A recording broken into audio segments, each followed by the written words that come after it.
말씀의 제목은 은혜를 믿음으로 받음으로 적었습니다. 은혜를 믿음으로 받음. 모든 사람은 본성적으로 완전히 부패했기 때문에 칼빈도 말하는 원리 중에 인간의 전적 부패 이야기잖아요. 예, 본성적으로 인간은 완전히 부패했기 때문에 하나님께로부터 의롭다고 인정받을 만큼 선을 행할 수가 없는 존재입니다. 아무리 율법책을 가지고 있고 그것을 기준으로 율법책을 가지고 있다고 해도 그것을 기준으로 삼고 살아가라는 뜻이지, 그것을 완벽하게 다 지켜서 의인으로 인정을 받아라라고 율법을 주신 것은 아닙니다. 모든 인간은 자기의 힘으로 구원을 이룰 수 있는 것이 아니라 오직 하나님의 은혜만으로 구원을 받을 수가 있습니다. 그것을 확실하게 증명해 준 사건이 독생성자 예수 그리스도를 우리에게 하나님이 보내주시고 하나님이 시작하신 것이죠. 우리의 구원을 위해 하나님이 일을 하시는 것입니다. 우리의 모든 죄값을 대속하시고 율법의 요구를 완전히 이루시는 의의 옷을 예수님이 만드셔서 우리에게 대신 입혀주신 것입니다. 처음부터 끝까지 다 하나님의 은혜입니다. 그게 다 우리를 향한 이처럼 사랑하시는 하나님의 사랑이고 우리를 구원하시기 위한 여호와의 열심이며 희생입니다. 이제 인간이 그 은혜 베풀어 주심에 대해서 할 수 있고 해야 하는 한 가지가 있습니다. 그것은 믿음입니다. 예수 그리스도의 십자가를 통해서 나에게 구원의 은혜를 주셨다는 사실을 우리가 믿음으로 그것을 그대로 받아들이는 것입니다. 예수님이 나의 대속자요 구원자시며 나의 왕이시며 나의 주이심을 믿고 그분을 내 마음의 보좌에 영접하는 것, 이게 믿음입니다. 그래야 내가 새로운 피조물로서 하나님께서 인정하시는 의인으로 거듭나게 되는 것이고 하나님과 화평한 관계를 누릴 수 있는 하나님의 자녀가 되는 권세를 받게 되는 것입니다. 하나님의 자녀가 되면 하나님의 영을 선물로 주십니다. 그래서 하나님의 자녀답게 살아갈 수 있도록 하나님의 영이 우리의 마음을 감동하고 우리를 하나님의 말씀으로 가르치시며 하나님의 뜻으로 우리를 인도해 주십니다.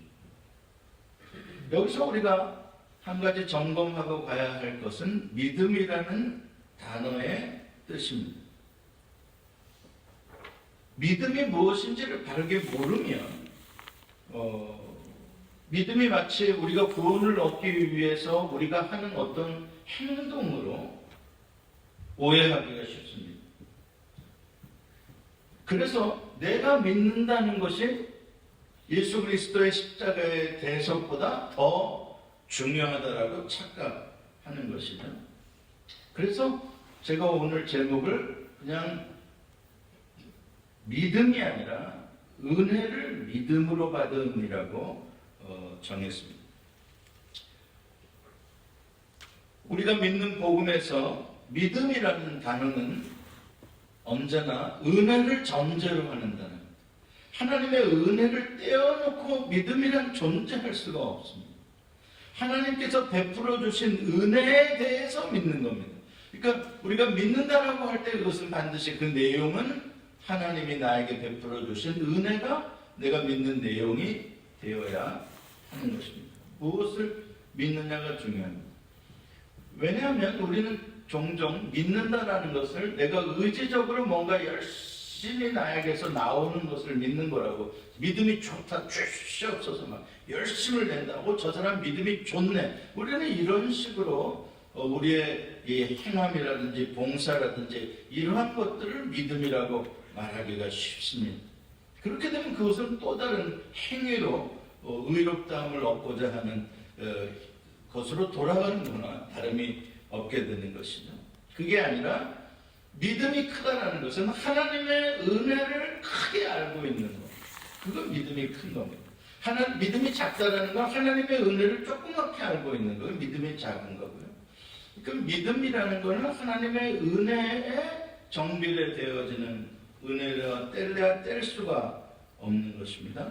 그래서 진짜 믿음을 가진 사람은 언제나 하나님의 은혜를 자랑하고 하나님을 선전하고 하나님을 찬양하고 자기 자신은 그 은혜를 받을 만한 자격이 전혀 없는 존재라는 것을 깨닫고 늘 빈손으로 하나님의 은혜를 간구하게 되어지는 것입니다.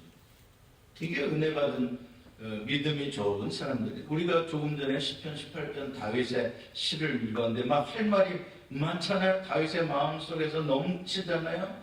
할 말이 무슨 할 말이요? 자기 자랑이 아니라 자기를 통하여 역사하신 하나님 자랑, 하나님의 능력, 하나님의 은혜, 하나님의 구원. 그렇죠?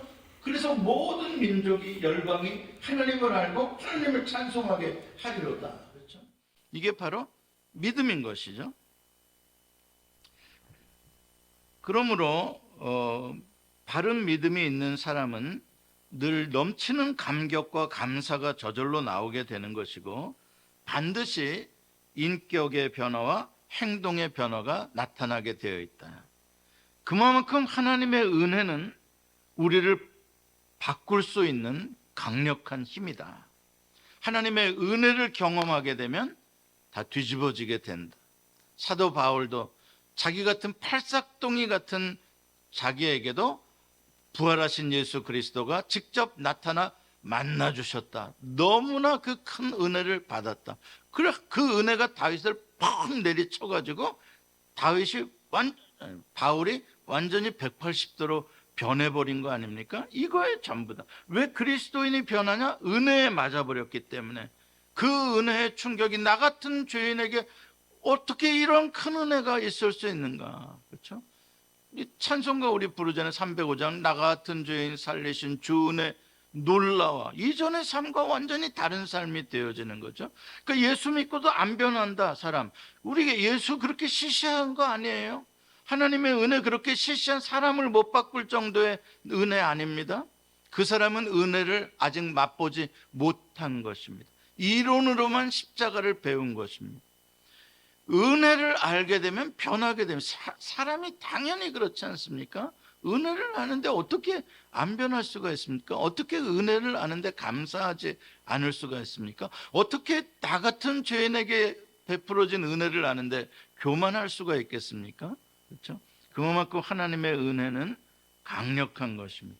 그러므로 믿음으로 구원을 얻는다라는 말은 사실은 맞는 말이지만 오해를 부르킬 수 있는 그런 조심스러운 말입니다. 더 정확한 표현은 은혜로 구원을 얻는다라고 말해야 정확합니다. 아니면 은혜를 믿음으로 구원을 얻는다라고 말을 해요. 하나님의 은혜를 믿음으로 구원을 얻는. 그 은혜가 빠져버리면 그냥 내가 믿음으로 구원을 얻는다. 나의 의지가 마치 구원을 이루게 하는 힘인 것처럼 착각하게 하는 표현이기 때문에 굉장히 조심스러운 것입니다. 언제나 믿음의 내용이 중요합니다. 아브라함은 자기를 향하신 하나님의 은혜를 믿은 것입니다. 그렇죠? 오늘 본문에 아브라함의 이야기가 나오잖아요.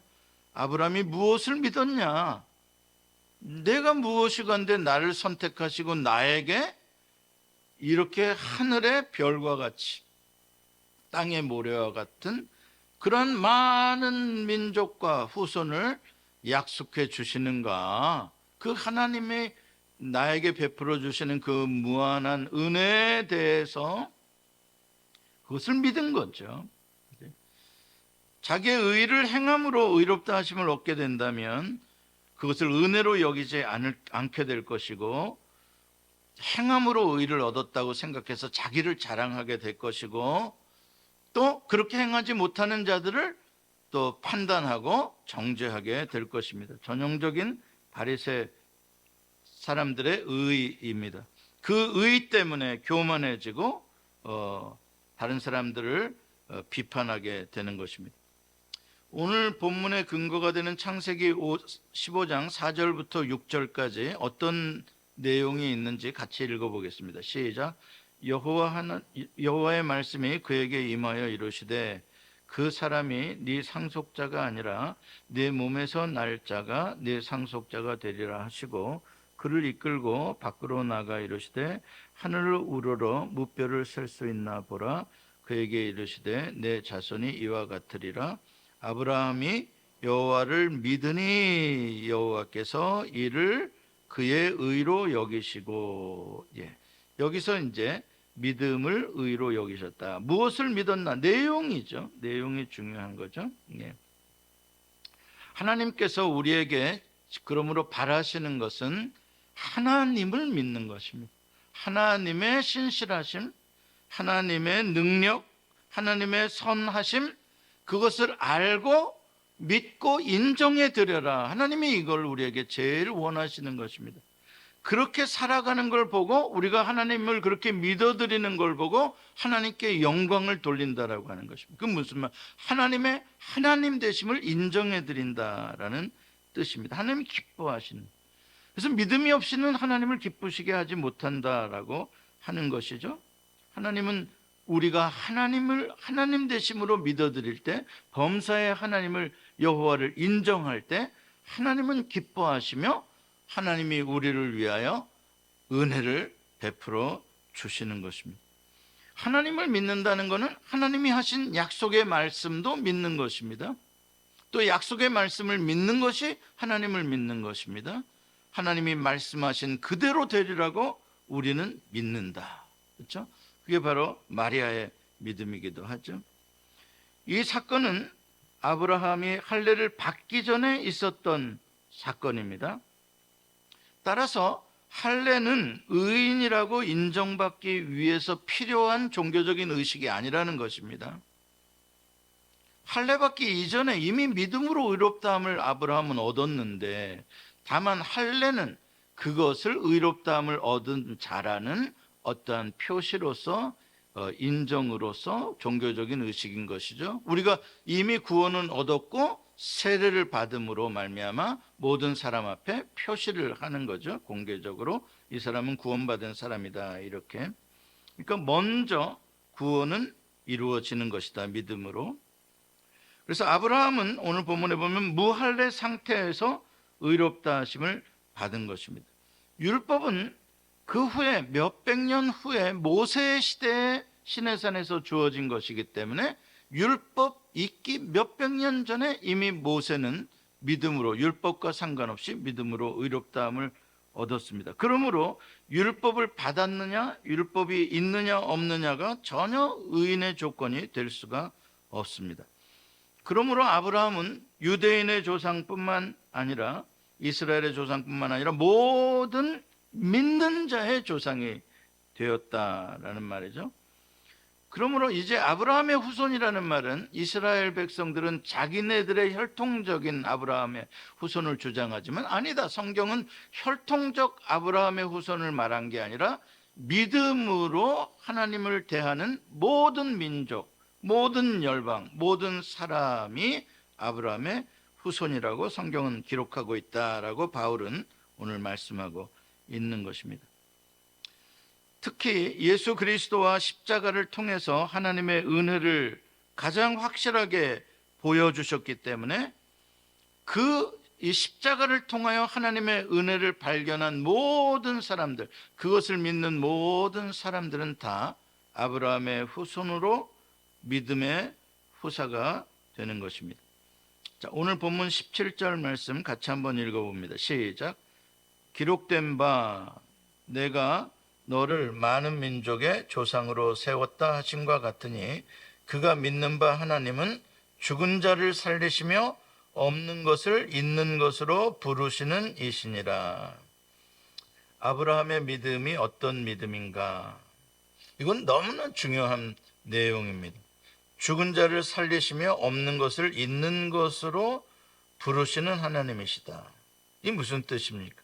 아브라함이 믿었던 믿음은 사람의 힘으로, 자연적인 힘으로, 과학적인 방식으로 불가능한 모든 것은 다 하나님의 능력으로 가능하다.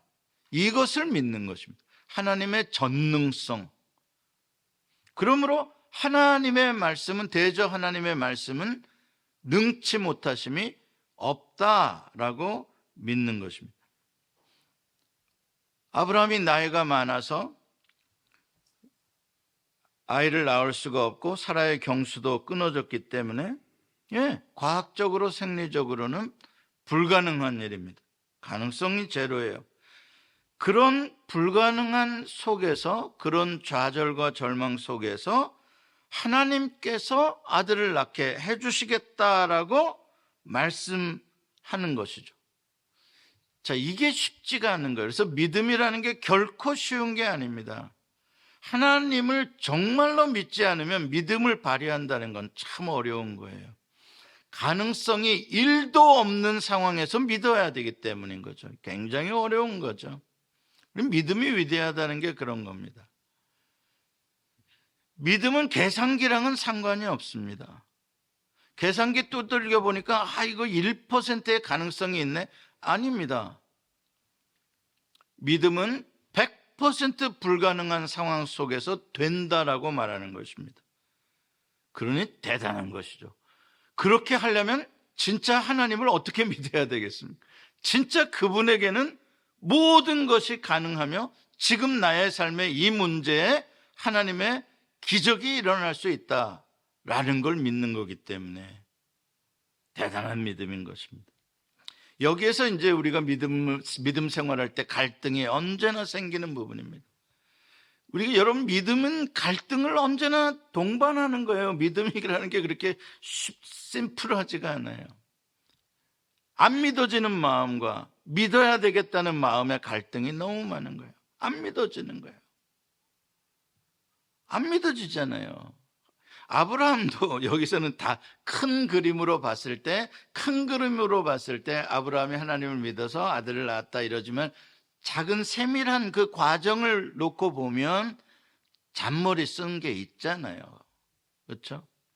믿어진다는 게 쉬운 일은 아니었다는 거예요. 고비들이 있었다는 거예요.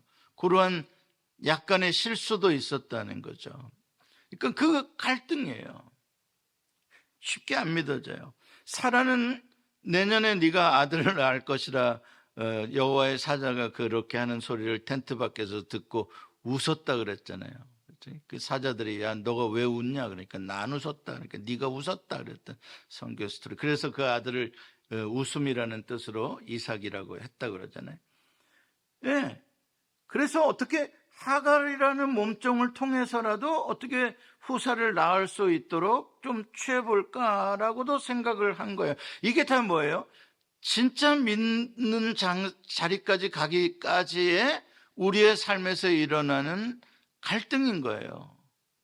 믿어야 되겠는데 현실이 너무나 불가능한 거예요. 그러니까 여기서 좀 가능한 방법은 없을까라는 잔머리를 자꾸 구리게 되는 것이죠. 거기서 이제 우리의 신앙의 갈등이 있는 것입니다.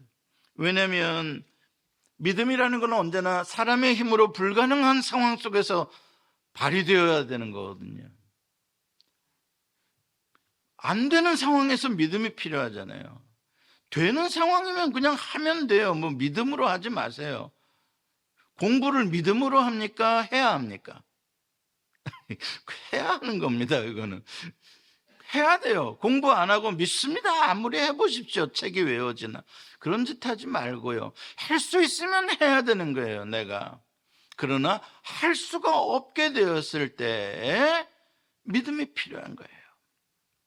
그때 발휘되기가 쉽지가 않은 거죠. 그래서 우리의 삶에 있어서 이런 갈등들을 단번에 해소할 수 있는 것이 바로 믿음이라는 방식입니다. 좌절의 자리, 절망의 자리, 계산기로 도저히 답이 안 나오는 자리가 딱 봉착했다, 딱 절벽을 만났다. 그 순간에 믿음으로 뛰어넘어 버리는, 어떻게? 믿음으로 하나님의 능력을 인정하고 이 문제 속으로 하나님이 개입해 주시기를 기도하는 거죠. 하나님 역사해 주십시오. 오병이어로 어떻게 5천 명이 먹냐? 불가능한 거죠. 절벽이죠. 담이죠. 그러나 떡을 하나 들고 하나님 전능하신 이시여 이 문제 속에 하나님이 임하시고 역사하시옵소서. 5천 명을 먹여버리시는 거죠. 이게 믿음인 것입니다. 하나님은 이런 방식으로 우리랑 살아가기를 원하시는 거예요. 네가 뛰어넘을 수 있는 담장은 네 힘으로 뛰어넘어라. 네가 노력하고 네가 체력 단련을 하고 네가 공부를 해서 해결할 수 있는 것들은 해라. 열심히 해라. 그러나 네가 할 수 없는 것은 나한테 딱 붙어라. 내가 너 업고 뛰어줄게. 나를 탁 의지해라. 내가 풀어줄게. 이게 하나님의 나와 파트너십으로 나와 함께 살아가고자 하시는 하나님의 방식인 거죠. 그러니까 우리는 진짜 뒷배가 든든한 사람들인 것입니다. 믿는 자에게는 능치 못할이 없느니라. 내게 능력 주시는 자 안에서 내가 모든 것을 할 수 있는, 이 다 뭐예요? 믿음이에요. 하나님의 역사. 오늘 본문 19절부터 22절까지 말씀 같이 읽겠습니다. 시작. 그가 100세나 되어 자기 몸이 죽은 것 같고 사라의 태가 죽은 것 같음을 알고도 믿음이 약하여지지 아니하고 믿음이 없어 하나님의 약속을 의심하지 않고 믿음으로 견고하여져서 하나님께 영광을 돌리며 약속하신 그것을 또한 능히 이루실 줄을 확신하였으니 그러므로 그것이 그에게 의로 여겨졌느니라. 여기서 의라는 단어와 그 의로 여김을 받기 위해서 필요한 단어들이 뭔지 한번 보세요. 의심하지 않음, 믿음, 견고함, 영광 돌림, 능히, 확신, 이런 단어들이에요. 이런 단어가 바로 의를 이루는 단어예요. 의롭다 하심을 얻는 단어요. 이런 단어가 바로 하나님을 기쁘시게 하는 단어. 현실은 불가능. 그러나 의심하지 않아. 그러나 하나님을 믿어. 그러나 하나님께 영광을 돌려. 그렇죠? 하나님의 능력은 능히 이루실 것을 확신해버려. 와, 그러니 하나님이 이런 사람한테 반하는 거죠. 와, 네가 어떻게 나를 그렇게 잘 아냐? 영광을 받으시는 거죠. 와, 하나님 너무 감동하시는 거예요. 그런 믿음을 보면, 예수님도 그러셨잖아요. 백부장이 막 우리 집까지 오실 거 없습니다. 막 나도 장교라 내 부하한테 가라 그러면 가고 쓰라 그러면 씁니다. 주여 말씀만 하옵소서 내 종이 낫겠나이다. 와, 예수님 놀래요. 이스라엘이 이만한 믿음을 보겠느냐. 와, 이렇게 인정해드리는. 그렇죠? 하나님이 이걸 너무 기뻐하시고 하나님이 이걸 인조해 하시고, 그리고 이런 사람들을 위하여 하나님께서 능력을 베푸시는, 그것도 아주 적극적으로 능력을 베푸시는 거죠. 믿음이 있는 곳에는 언제나 기적이 일어나요. 네가 믿으면 하나님의 영광을 보리라. 예수님께서 하시는 말씀입니다. 아브라함의 믿음은 죽음을 생명으로 바꾸는 부활의 믿음을 가지고 있어요. 생명은 하나님의 것이다. 우리의 육체가 죽었다고 아기를 못 낳냐? 생명이 하나님의 것인데, 그렇죠? 하나님이 낳게 하신, 심지어는 동정녀도 아기를 낳을 수 있게 하시는 거예요. 하나님의 역사예요. 생명의 주인의 역사예요. 하나님은 신실하실 뿐만 아니라 하나님께서 말씀하신 모든 것을 다 성취할 수 있는 능력을 가지신 전능하신 분이시고, 그래서 올마이리 갓이라는 전능하신 하나님이 이삭을 낳을 때에 낳음으로 말미암아 생겨진 별명인 거예요. 불가능이 없는 거예요. 전능이 되는 거예요. 하나님은. 그러므로 우리는 의심할 필요가 없는 것입니다. 하나님의 말씀이 있으면 우리는 그냥 그대로 이루어진 줄 믿으면 되는 거죠. 예수님께서 십자가에 죽으신 것도 우리를 부활의 열매로 출생시키기 위한 하나님의 위대한 역사였던 것을 우리는 압니다.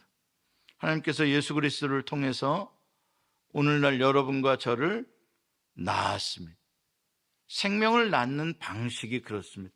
죽음을 통하여, 절망을 통하여 하나님은 새 생명을 오히려 만드는, 죽은 자 같은 사라의 몸에서, 아브라함의 몸에서 생명을 만들어 하나님의 자식을 만들어내시듯이 예수 그리스도의 십자가에 창자국에 찢긴 옆구리에 물과 피를 흐르는 것을 통해서 마치 아이가 자궁에서 출산할 때 양수가 터지고 피가 터져 나오 출생하는 것처럼 예수의 옆구리에서 우리를 하나님은 낳아버리시는 위대한 역사를 일으키시는 하나님이신 거예요.